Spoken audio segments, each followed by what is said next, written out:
আসসালামুআলাইকুম everyone, welcome back to my channel. আশা করছি সবাই অনেক অনেক ভালো আছেন। আজকে আমি আপনাদের সাথে শেয়ার করব কিভাবে আপনারা ঘরে বসেই কেরাটিন ট্রিটমেন্ট করতে পারবেন আপনাদের চুলের জন্য, আর আপনাদেরকে পার্লারেও যেতে হবে না। এখন আসি কেরাটিন ট্রিটমেন্টটা কি, সেটা হচ্ছে আপনাদের চুলের উপরে একটা প্রোটিনের লেয়ার, যেটা আমাদের চুলটাকে প্রোটেক্ট করবে আর এটাকে হেলদি আর স্মুথ বানাতে সাহায্য করবে। আর এটার আমাদের যে চুল বেশি ফ্রিজি হয়ে যায়, তারপরে রুক্ষ হয়ে যায়, সেই রুক্ষ ভাবটাও হচ্ছে অনেকাংশে দূর করতে সাহায্য করবে। এটা আপনারা সপ্তাহে একবার ইউজ করবেন যদি আপনাদের চুল স্ট্রেট হয়ে থাকে বা অত বেশি সমস্যা না থাকে। আর যদি চুল বেশি রুক্ষ হয়ে থাকে বা কার্লি হয়ে থাকে, তাহলে আপনারা সপ্তাহে 2 বার এটা করতে পারবেন। তাহলে চলুন দেরি না করে ভিডিও শুরু করি। কেরাটিন ট্রিটমেন্টের জন্য আমাদের প্রথমেই দরকার হবে একটি ডিম। আমি এখানে একটি ডিম নিয়ে নিচ্ছি। এতে আছে প্রচুর পরিমাণে প্রোটিন। এটা আমাদের চুলের জন্য অনেক বেশি উপকারী। এখন নিচ্ছি 1 চামচ মধু। এটা আমাদের চুলটাকে সফট বানাতে সাহায্য করবে, আর এতে অ্যান্টিব্যাকটেরিয়াল প্রপার্টিজও রয়েছে। এখন আমি নিয়ে নিচ্ছি 1 চামচ মায়োনিজ।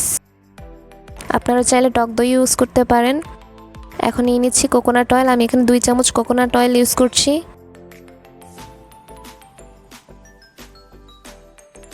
এখন দিয়ে দিচ্ছি কর্ন স্টার্চ বা কর্নফ্লাওয়ার 1 চামচ।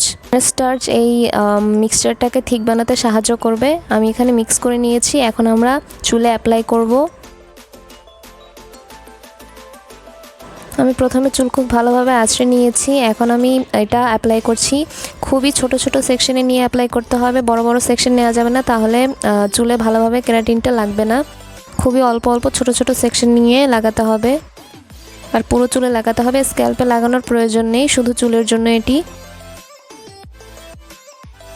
আপনারা একবার ইউজ করার পরেই এর ফলাফল দেখতে পাবেন যে কতটা উপকারী এটা। প্রথমবার ব্যবহারের পরে এটা আমাদের চুলটাকে এত বেশি সফট করে ফেলে, যেটা আপনারা না দেখলে বুঝবেন না। হ্যাঁ, এখন আমি পুরো চুলে অ্যাপ্লাই করে নিচ্ছি। এরপর আমরা 1 ঘন্টা ওয়েট করব। 1 ঘন্টা ওয়েট করার পর আমরা যে কোনো শ্যাম্পু যেটা আপনারা ইউজ করেন সেটা দিয়ে চুল ধুয়ে ফেলবো। এরপর কন্ডিশনার ইউজ করব। কেরাটিন ট্রিটমেন্ট চুলের ড্যামেজ ভাব দূর করার জন্য অনেক বেশি প্রয়োজনীয়। এখানে আমরা ইউজ করেছি এগে আছে প্রচুর পরিমাণে প্রোটিন আর কোলাজেনের ভালো উৎস। এরপরে আমাদের ইউজ করেছি কোকোনাট অয়েল। কোকোনাট অয়েল চুলকে খুব ভালোভাবে কন্ডিশন করতে সাহায্য করবে। মায়োনেজে আছে এগ আর অলিভ অয়েল। মায়োনেজ এগ আর অলিভ অয়েল দিয়ে তৈরি করা হয়। এটা আমাদের চুলের জন্য অনেক উপকারী। হানি চুলটাকে সফট আর স্মুথ বানাতে সাহায্য করবে। কর্ন স্টার্চ পুরো প্যাকটাকে ঠিক বানাতে সাহায্য করেছে।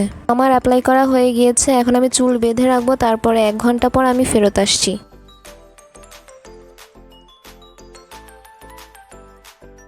আমি শাওয়ার নেওয়ার পর চুল শুকিয়ে নিয়েছি। দেখতেই পাচ্ছেন চুল কতটা স্মুথ দেখাচ্ছে আর কতটা সফট দেখাচ্ছে আর কতটা শাইনি। আপনারা দেখে অবশ্যই বুঝতে পারছেন। এটা আপনারা যদি সপ্তাহে একবার ইউজ করেন, তাহলে আপনারা দেখতে পারবেন আপনাদের চুলের ডিফারেন্স। তো এই ছিল আজকের ভিডিও। হোপফুলি আপনাদের ভালো লেগেছে। ভালো লেগে থাকলে লাইক, কমেন্ট, শেয়ার ও সাবস্ক্রাইব করতে কিন্তু ভুলবেন না। আর আপনারা কী ধরনের ভিডিও দেখতে চান অবশ্যই কমেন্ট বক্সে জানাবেন। আজকের মতো এখানেই বিদায় নিচ্ছি। আল্লাহ হাফেজ।